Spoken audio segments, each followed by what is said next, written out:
bir ona farzandidan so'rabdi-da, bolam, Alloh taolo behos meni ko'r qilib qo'ysa, nogahon, sen qanday yo'l tutarding, nima qilarding bolam degan ekan.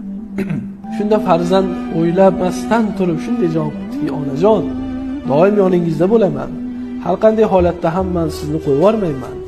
Siz bilan birga bo'laman doim onajon degan ekan.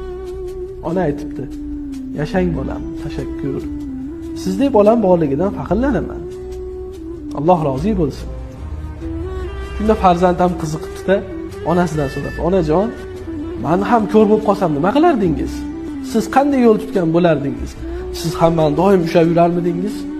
Qo'yib olmasmidingiz onajon meni ham deganda, ona aytgan ekanda, bolam, siz agar shunday bo'lsangiz, men sizga shu ikki ko'zimni bergan bo'lardim.